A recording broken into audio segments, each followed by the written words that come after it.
Unaitwa nani? Naitwa Lord Fire. Lord Fire. Yeah. Nyimbo zozote kama 2-3 hizi vipande vya wanamuziki wote, wewe lete hapa tusikie vokali.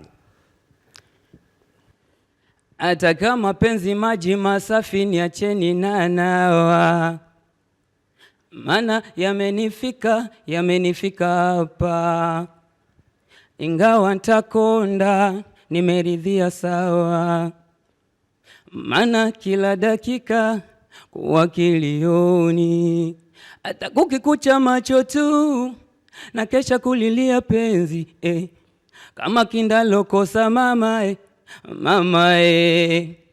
afu shida so heshima tu, hata wana mwingia wengi mwenzenu kupenda shakata tama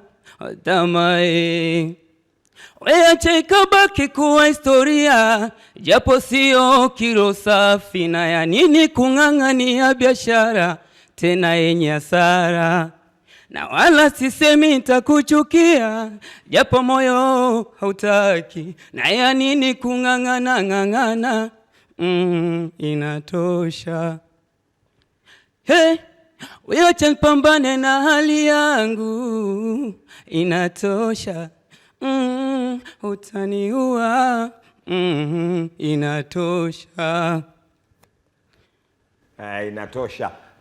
Mmemsikia jamaa ana uwezo wa sauti. Alafu ulichonifurahisha, umeimba hizo nyimbo za watu, umeimba vizuri, alafu umeimba kwa sauti yako, na sauti yako nzuri, watu wameisikia, imetoka. Kuna mwingine anataka kuimba wimbo wa mwanamuziki aimbe kama alivyoimba yeye.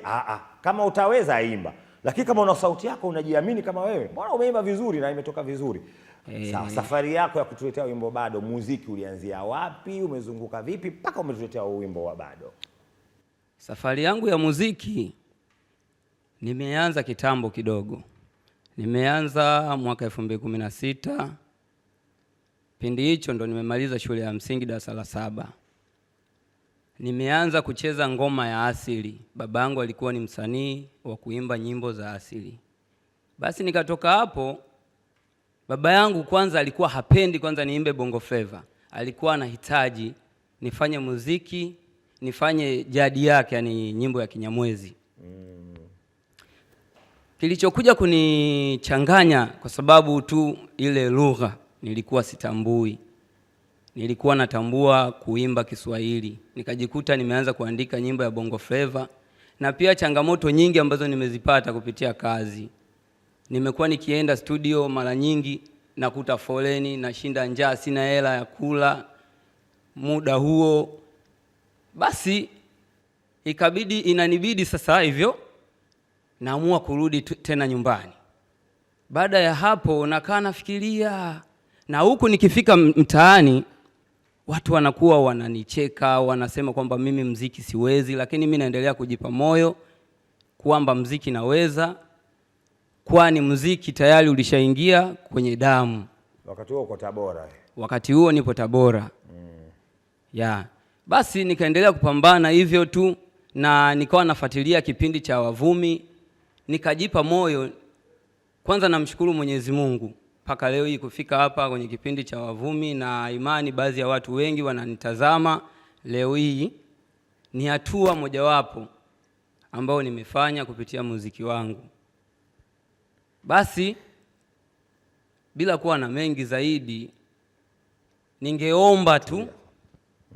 ningeomba tu wadau na mashabiki wanaonitazama waweze kunipa sapoti, kwa sababu muziki bado mimi mchanga. Sisi kwamba mimi ni superstar, ndo naanza muziki, napitia mitihani migumu kupitia muziki, nitafute hela yangu ya kula, nitafute hela ya kwenda studio. Kwa hiyo nabaki nasumbuka kupitia hali hiyo, na pia muziki na upenda, na endapo wataendelea kunipa nafasi tafanya makubwa zaidi kupitia muziki wangu.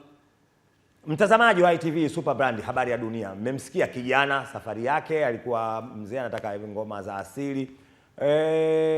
Ngoma za asili ni nzuri tu, lakini kama zingekuwa serikali wangeziongezea mkono kidogo, ziwe zina faida ya kipato, ndio nafikiri hata wewe usingeacha. Lakini mtu akiangalia, ukimwangalia mzee wako na hiari ya moyo yake hiyo alivyo, unaona hata buku mbili kupata hapa mtihani. Ngoja na mimi nitumbukie huku nikafanye mambo, huenda labda Mungu akanitoa. Familia zetu nyingi zinakuwa duni, naweza kuona labda ukachomokea huku. Kwa hiyo bado upo Tabora au umekuja katika jiji lenyewe sasa? Bado nipo Tabora. Kwa hiyo umetoka Tabora kuja hapa kufanya kipindi? Ndio. Kwa hiyo hivi unarudi tena Tabora? Narudi tena Tabora. Jamani, watu wa Tabora, kijana wenu huyu ametoka Tabora kuja hapa, basi mumsupport. Una mpango wa kuja jijini sasa? Ndio, na mpango wa kuja jijini kwa ajili ya kutafuta harakati, nipite wapi kupitia muziki wangu. Ndio. Sawa sawa. Muziki umeanza toka 2016. Ndio. Miaka 9 sasa. Unafikiri kwa nini hujatoka?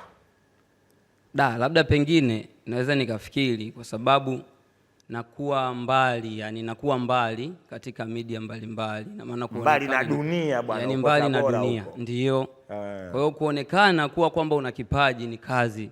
Kwa hiyo unatakiwa ujitafute, ujaribu kuhangaika ili uonekane, watu wakuone kipaji chako. Sasa unakuja lini? Mwezi wa 6. Mwezi wa 6? Ndio. Tuje kukupokea pale Magufuli? Ndio. Au utakuja na ndege tuje kukupokea hapo? Hapana, uwezo wa ndege naweza nikasema utafika tu. Ndio. Sawa. Muziki bwana una safari ndefu. Kuna wanamuziki wengi wakubwa wapo juu huko, hawataki kushuka kabisa. Kuzungumzia kina Diamond wao, kina Alikiba, kina Konde, kina Rayvanny, kina Mbosso, kina nani, hawataki kabisa kushuka. Sasa wewe una mpango gani wa kupambana ufike kule walipo wao? Kwa uwezo wa Mwenyezi Mungu una uwezo wa kupambana na ukafika level kubwa tu. Ndio. Kadiri ambavyo Mwenyezi Mungu atavyoweza kukujalia, kwa sababu naamini muziki ni watu. Bila watu hakuna muziki. Sawa sawa. Ndio. Wimbo unaitwa nini umesema? Unaitwa Bado. Haya, mtazamaji wa ITV Super Brand, habari ya dunia, kula chuma hicho Bado kutoka kwa Lord Fire.